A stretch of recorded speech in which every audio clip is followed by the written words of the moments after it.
Real Stories Tapes True Crime is your new true crime podcast fix. In our first season, we'll explore suspicious deaths at a California hospital and a skydiver landing dead on a suburban driveway with a bag containing guns, drugs, and night vision goggles. To join our investigation, search and subscribe to Real Stories Tapes True Crime on Apple Podcasts, Spotify, or wherever you find your podcasts.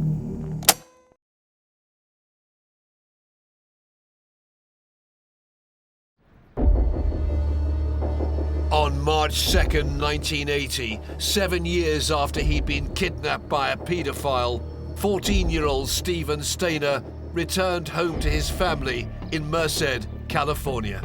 Cary later said that. There was clearly a number one son in the house. I was pushed aside and I was left, to fend for myself. Tormented by his brother's ordeal and twisted by the abuse he claimed to have suffered as a child, Cary Stayner became a serial killer. When he's 7, he starts to have these fantasies of capturing and killing women. In 1999, in the Yosemite National Park in California, he kidnapped and brutally murdered 4 women. He said he couldn't contain himself, that there was no way that he could stop this urge to kill. The cold-blooded murder of 4 innocent women makes Cary Stayner one of the world's most evil killers.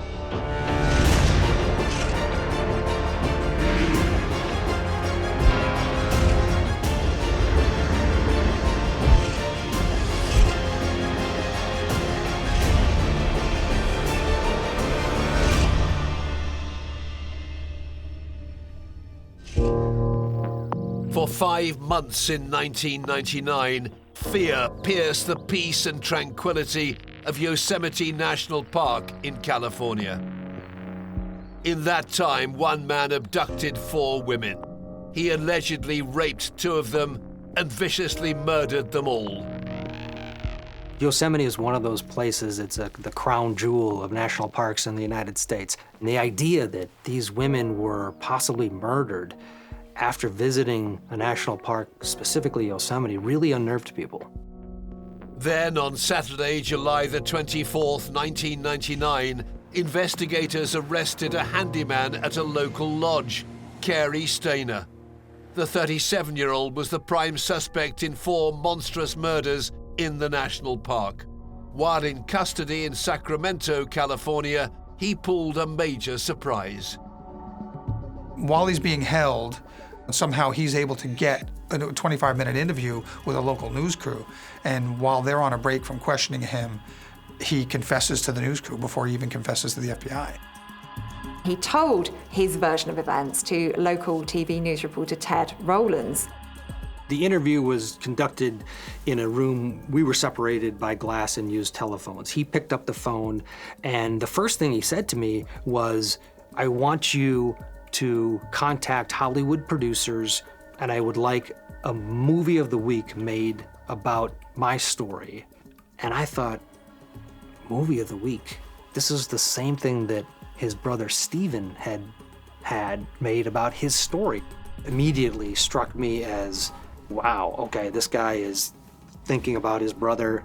He immediately went from asking for this movie of the week to a full confession. First things out of his mouth after asking for the movie of the week was, "I am guilty. I killed Carol's son, Julie's son, Silvina Pelosio."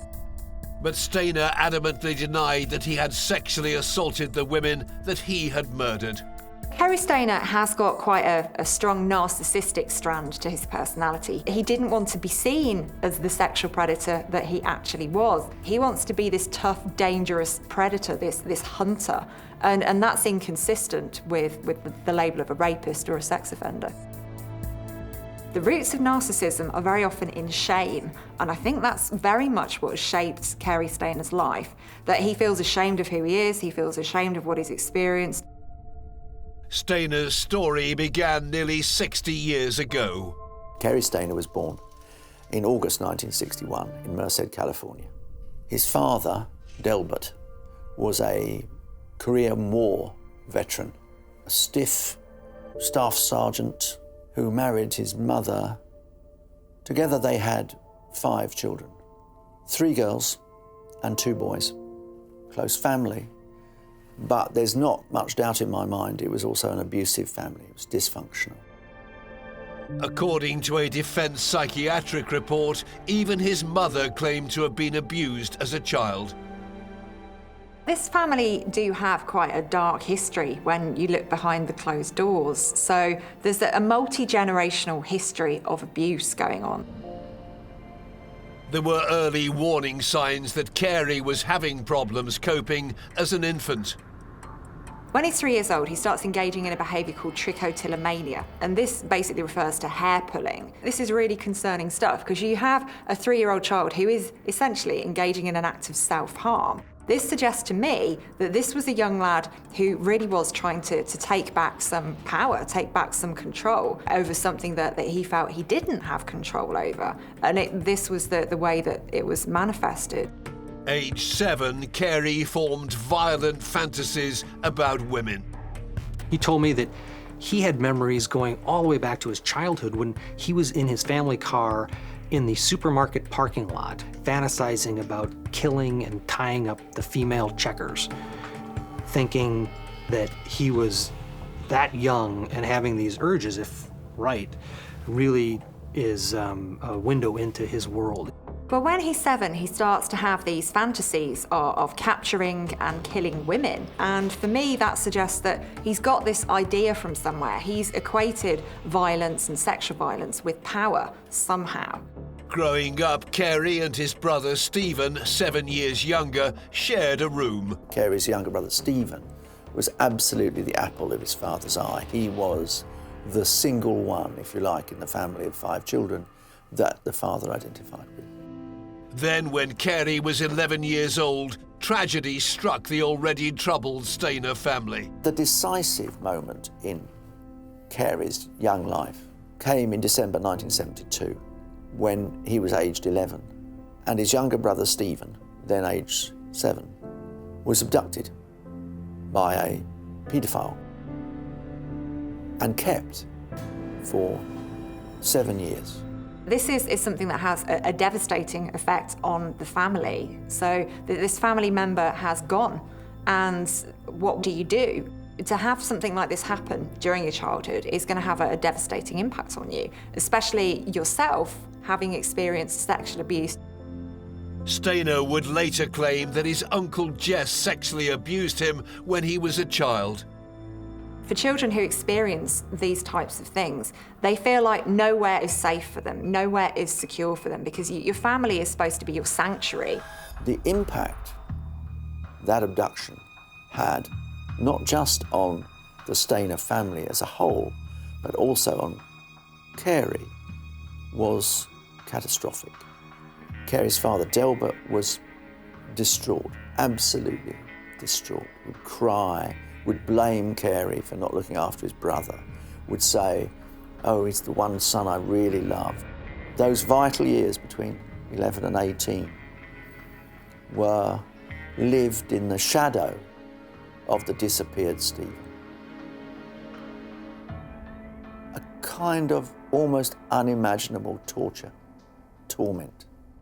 Adding fuel to the fire that was raging within Cary, his father heaped responsibility onto the young boy's shoulders.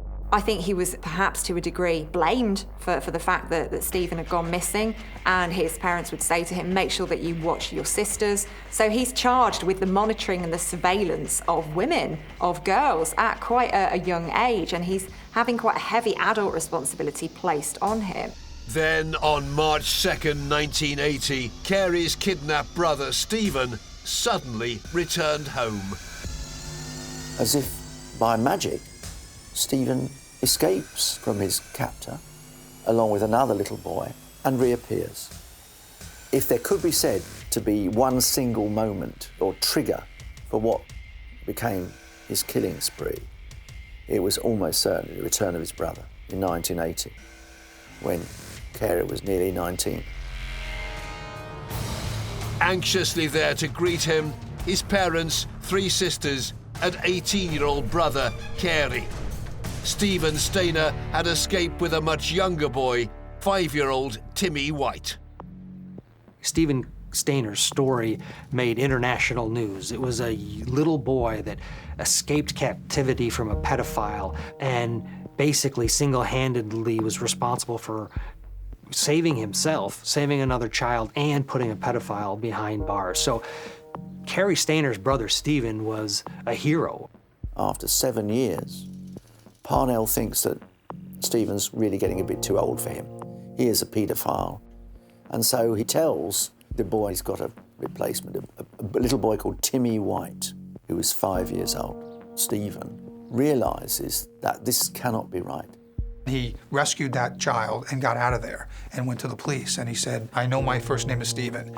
And that later became a book and a movie, and the U.S. was captivated by this story of this young man who, overcame all this terrible abuse and then put his life on the line to save this 5-year-old child. The TV movie called I Know My First Name is Stephen was quickly made. Cary Stayner was home during all of this, watching his brother get all these accolades and had all of the attention of his despondent parents who had been so sad for 7 years with a missing child. They were now elated to have their little boy back. And I think it affected Cary a lot. Cary later said that. He said, I felt like my parents, there was clearly a number one son in the house, and that was Stephen. And so I was pushed aside and I was left, to fend for myself. Stephen's appearance on Good Morning America with his parents further spurred Cary's simmering rage. Delbert is seen hugging his son, something that he signally failed ever to do to his elder brother, Cary. Never showed much affection. But all of a sudden, Delbert is reunited with, in a way, the golden youth. There is no doubt in my mind that this made Cary Stayner incredibly angry. He's not known for being Cary, he's known for being the brother of the boy who went missing. That's not going to have a good impact on you. That is going to really devastate your own sense of your identity. Here's a man who is spiraling out of control. He's going towards something, but we don't quite know what that is yet. Stephen's return only heightens the feeling that his elder brother has of being somehow a shadow in the Delbert family life. Then on September 17th, 1989, 9 years after being reunited with their son Stephen, the Stayner family was once again blighted by tragedy. When Stephen returned, the tragedies for this family were far from over. So Stephen got married and he had children, but he was killed in a hit-and-run accident, only as a young man. So his life was quite brutally ended. Stephen's untimely death sparked a descent for Cary into the dark side of his personality. Ironically, when Stephen was killed in the car accident, Cary was sharing a house with his uncle Jess and working for a local mirror-making company. Stephen's death was the trigger for Cary Stayner to escalate to violence. In 1990, Cary's uncle Jess was found dead in the house they shared. Cary Stayner later claimed as part of his defense that his uncle sexually abused him as a child. It led some to suggest that Stayner may have had something to do with his murder.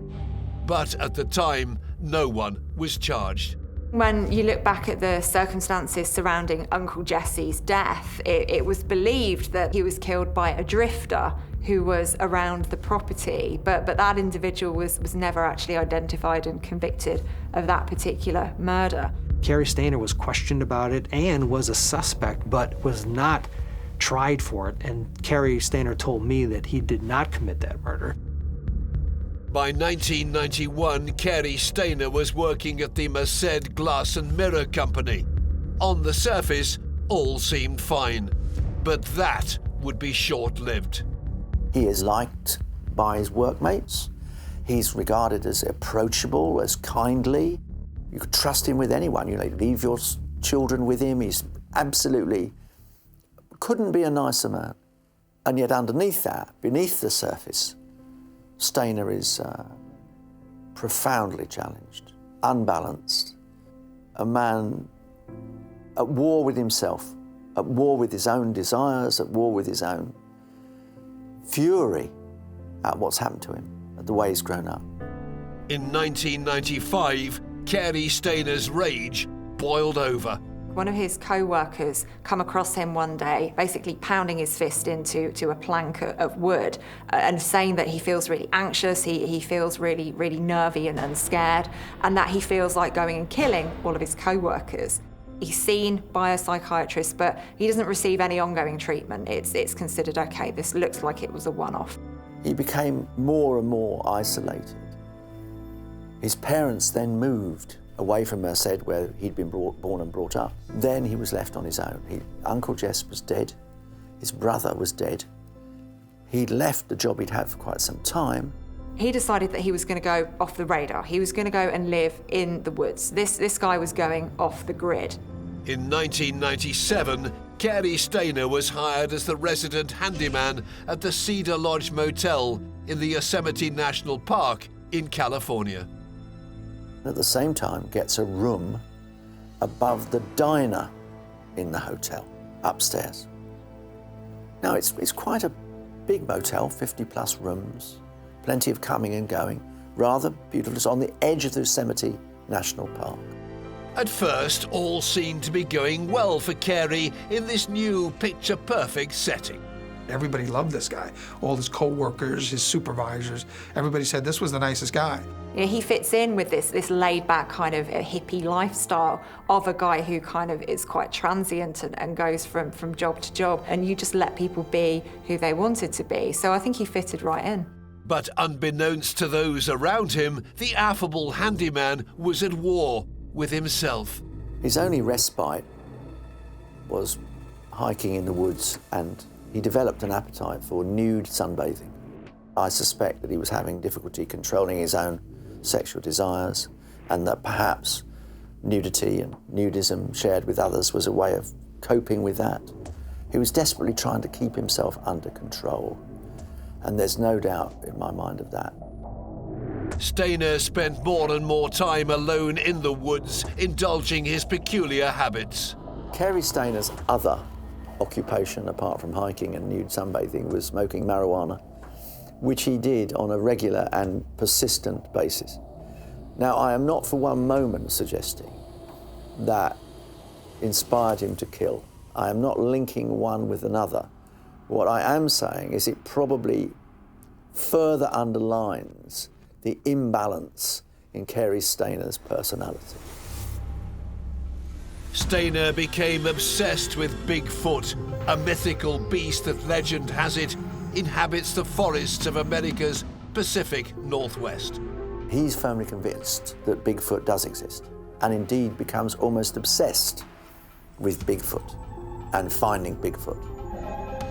I think in terms of what Bigfoot represents for Cary Stayner, it's that childish kind of pursuit of the monster under the bed. You quite enjoy talking about it. You quite enjoy the feeling of kind of fear that you know isn't real fear because you're actually safe. He hasn't felt the ability to have a safe space in which to nurture these scary monster type stories. So I think that's why that comes out when he's an adult. He's not had the opportunity to do this as a child. Bigfoot was what Cary Stayner was when he wasn't an affable, likeable person. Bigfoot was the real Cary Stayner. I think that's where the obsession lay. And I think the whole concept of his obsession with Bigfoot was his obsession with his own dark side.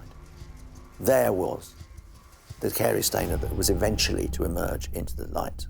Somewhere inside, he was harbouring this other personality, which sometimes he simply had to let out.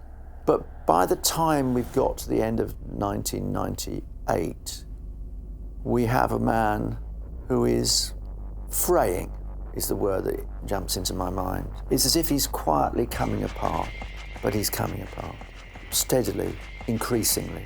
And how does he cope with that? Up until that point, he's done everything he can to, quote, control himself. I've got to be in control. My father would want me to be in control. It's what we are supposed to do. So he got a job as a maintenance man. And this is where I think he starts to spend a lot of time on his own.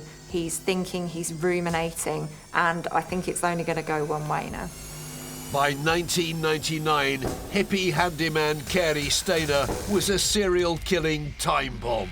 On February the 14th, Valentine's Day, he was primed to explode. Stayner's victims, a mother, her teenage daughter, and her young friend.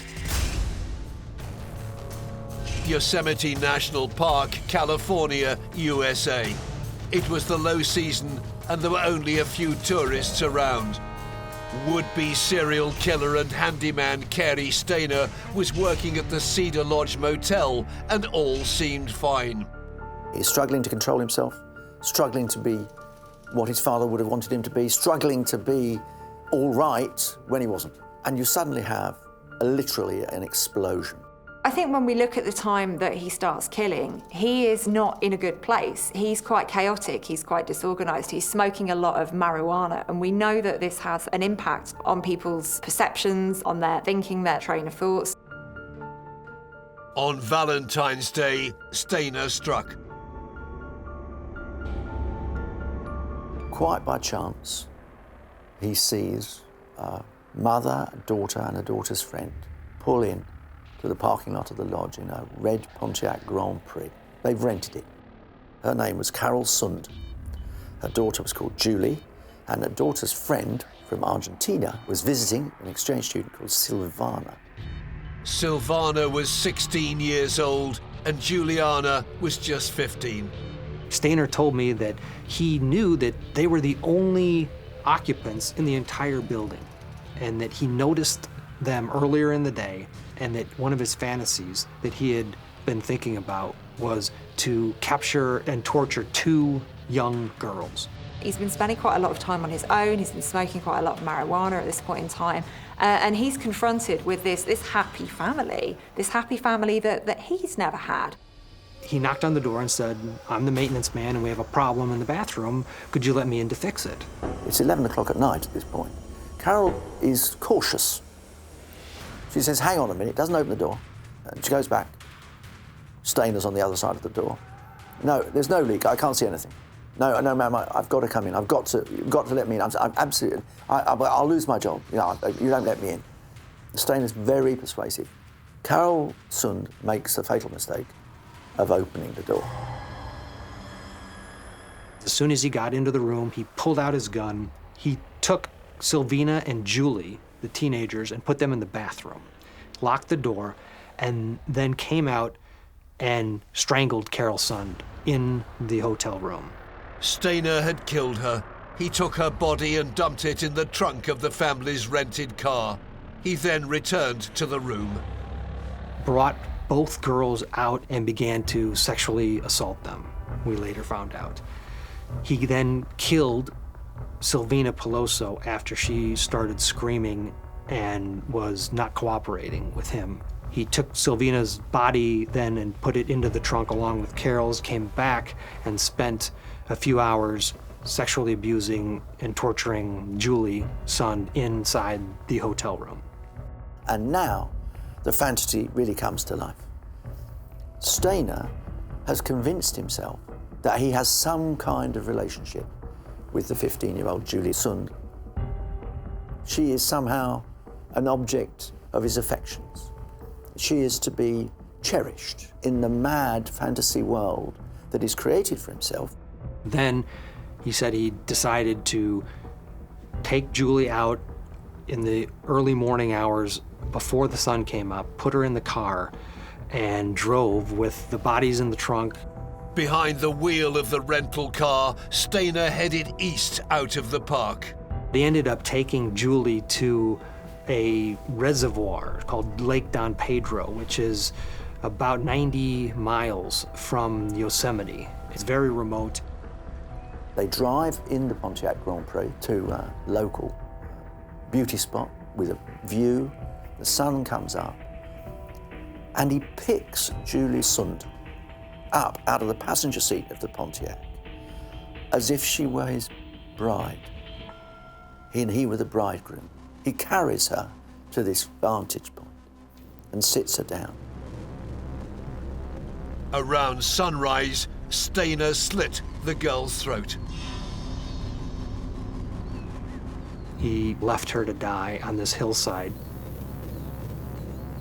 Now he had to get rid of the car. Stayner dumped the rental car with the dead bodies of Carol Sund and Silvina Peloso in the trunk. He then called a cab to take him 90 miles back to the lodge.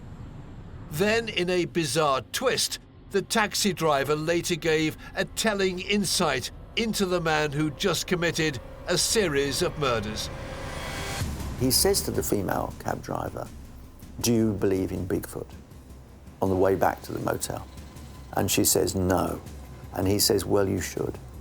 And in my view, that's an indication, a firm, clear indication, that Bigfoot is the dark side of Cary Stayner.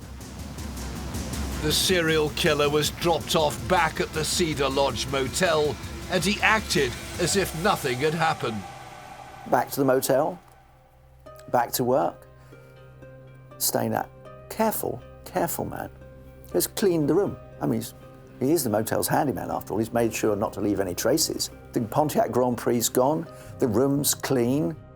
2 days went by and still nobody suspected a thing. No one raises any alarm.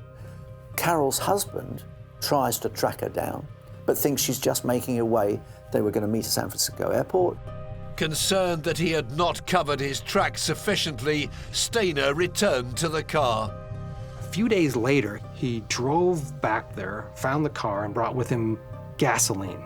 He took evidence out of the car and then torched it. From there, he decided to throw the FBI off by taking Carol Sund's wallet and drive it to Modesto, which was in the other direction. 4 days after their disappearance, the women were finally reported as missing. Then, when the wallet was found 4 days later, 8 miles away in Modesto, California, the authorities suspected foul play.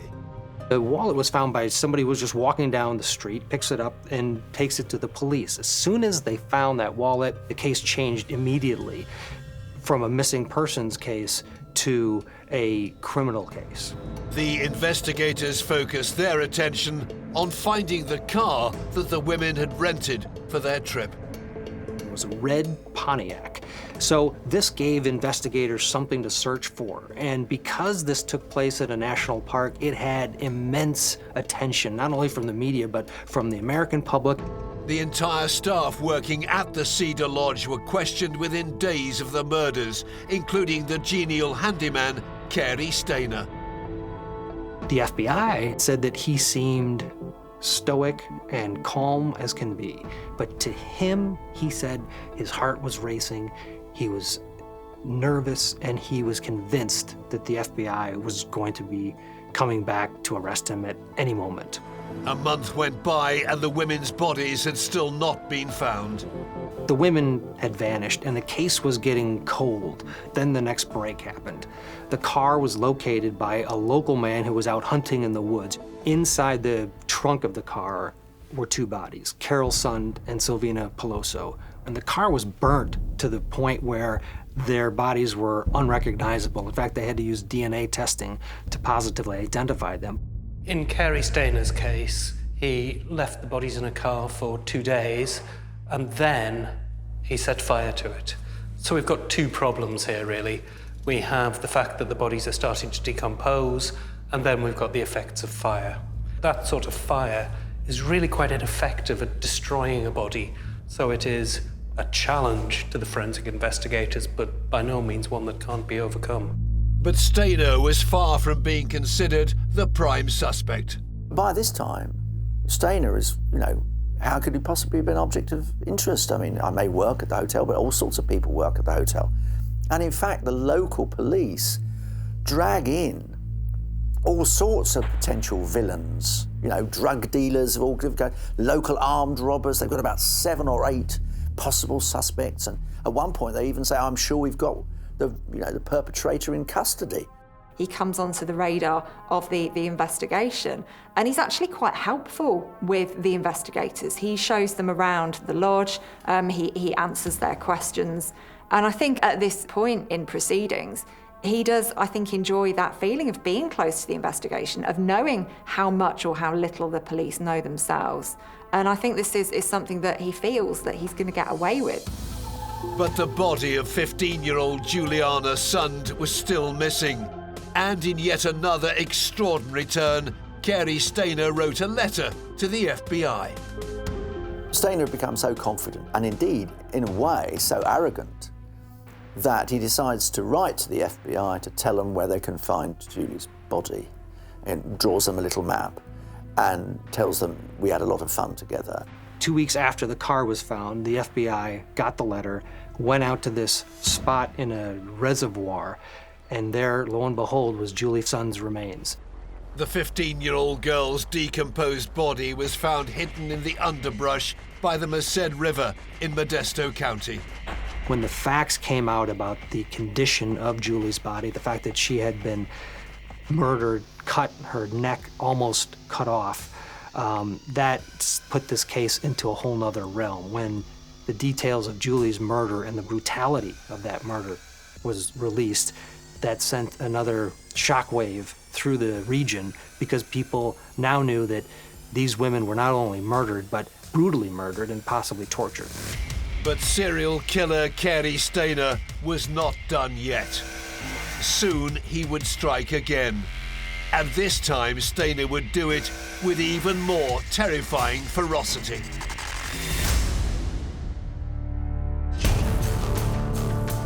By the end of June 1999, police had discovered the dead and mutilated bodies of 3 women. They had been viciously murdered in the Yosemite National Park, California. They were found dumped in the woods about 80 miles from the Cedar Lodge Motel where they had been staying. But the killer, Cary Stayner, the handyman at the same motel, was not even a suspect. The FBI was convinced that they had the killers in custody. They believed that they had solved the case, and they were just working on getting more evidence because they truly believed that these methamphetamine users and dealers were responsible, even though the real killer was sitting at the hotel where those girls were the whole time. 3 months pass. No one comes knocking on Cary Stayner's door to arrest him. Stayner has remained undetected, uncharged, still the affable handyman at the Cedar Lodge Motel. But it was only a matter of time before Stayner would kill again. The balm that I think he felt from the killings of Carol and daughter's friend, was wearing off, and I think he felt that he needed another victim. On July 21st, 1999, Stayner found his next target, 26-year-old Joy Ruth Armstrong, a park worker. She was one of these girls that just loved being out in nature, and you could see it in her face. She had a big smile. Her mother talked about how happy she was to have this position and how happy she was to be living in one of the most beautiful places in the world. Joy was loading her car outside the cabin in the forest where she and fellow park workers stayed. The location was about a 30-minute drive from the lodge where Stayner was based. Stayner would say that once he realized she was alone, something clicked in him. He said that he was in an area that he often went to because he had seen Bigfoot there. And I think they strike up some kind of conversation about working in the park. And here he's got another opportunity that's presented itself to him. She was by herself getting ready to go meet some mates for a hike up in Northern California. So she was packing her car in Yosemite Valley, getting ready to leave, when Cary Stayner noticed her. He approached Joey with his gun, forced her inside her house, and put duct tape around her mouth and her hands, and got her into his car and was taking off to kidnap her. But she was able to jump out of the car and run for her life. But taped and bound, she did not get far. She was unable to outrun Stayner, so he was able to park his car, run around, and tackle her and grab her. He absolutely loses his temper, and he attacks her so violently that he effectively decapitates her, cuts her throat, but so violently that it effectively separates her head from her body. He told the FBI that there was so much blood on her head that when he looked at it, he couldn't even see her face. We have an escalation of what he's doing. He's abducted her, he's bound her, he's gagged her, beheads her. At least we can say it would be a very rapid death at the end, and a very brave young woman to try and escape from such horrible circumstances. This time, however, Stayner had sealed his own fate. Ultimately, that's the murder that leads back to the other three. Had he not committed that fourth murder, I don't know that he would have been caught. The next day, on July 22nd, 1999, an alert park ranger found Joyce's body. It was clear that the current suspects were in fact innocent. When Joey Armstrong turned up dead, it didn't take long for the FBI to tell the public that indeed they were wrong and the real killer was still out there. This now reignited the entire case, and it took it to another level. The idea that a young woman was decapitated inside the park was unnerving to everyone, and now it was all hands on deck because there was a murderer on the loose. A blue and white 1979 International Scout was seen parked near the scene of the crime. On the afternoon of the 22nd of July, two park rangers looking for the car in fact found 37-year-old Cary Stayner. One of the things that he liked to do in the park was go find a spot along the river and sunbathe naked. So after killing Joey Armstrong, he went to one of these spots and was out sunbathing naked. When two park rangers came across him, talked to him, confiscated his backpack, and let him go. Stayner was interviewed again at the Cedar Lodge. Again, he was allowed to be free. They took samples and photographs of his tires to match tire tracks at the scene, but they allowed Stayner to stay free for another day. With the net closing in, Stayner fled. After matching the tire tracks, the FBI went back to arrest Cary Stayner at the Cedar Lodge. When they got there, he was gone. So they put out an all-points bulletin. The FBI found him on July the 24th, 1999, just 48 hours after his fourth murder. Somebody had seen the news reports that they were looking for Cary Stayner, and there was a photo of him, and lo and behold, he was at a nudist camp up in the Sacramento area. So he had driven from Yosemite to this nudist camp and was just sitting at the restaurant at the nudist camp when the FBI came to interview him a third time with the intent of taking him into custody. By this point, I'm absolutely certain in my own mind that Stayner knew he was going to be caught and was in fact quite happy to be caught. I think in a way he had acknowledged that he was so badly distorted as a personality that he wanted to be incarcerated. When Stayner was arrested, Ted Rowlands got the call that changed his life. And the exclusive confession that he was able to secure helped to convict a serial killer. I was alerted by my station that an arrest had been made in Joey Armstrong's murder. So I immediately went to Sacramento. I went to the jail to see if I could get an interview with Stayner. So I asked the jailer if they would call up and inquire whether he would be open for me to come up and interview him. And the jailer called up to the cell block and received word that Stayner did not want to talk. So I decided that I was going to keep asking, and I ended up spending the day going back and forth from the courthouse to the jail and harassing the jailer. Please call up, I'd like to see if he'll talk to me now. Eventually, the reporter's persistence paid off. I remember walking back into the jail thinking to myself I was wasting my time, and the jailer looked at me like, oh, you're back. And I said, one more time, can you just ask him one more time if he'll talk? And the jailer got off the phone and said, by God, he's gonna talk. And immediately I froze and thought, oh my gosh. Within 2 minutes, I was on an elevator going up to the prison tier, and I could see through the glass. I could see Cary Stayner go out of his cell and start walking towards me and coming right up to the glass. And there I was, 3 feet away from this serial killer, and we were talking face to face using a telephone, going back and forth. Stayner coldly admitted to the 4 murders that he had committed in the Yosemite National Park. From the moment he walked in, he was rigid and very clinical. The way he spoke, his voice didn't go up or down. There was little or no emotion. Even when he talked about the murders, his demeanor was just detached. Cary Stayner confessed, but despite evidence to the contrary, he refused to admit to key elements of the crimes.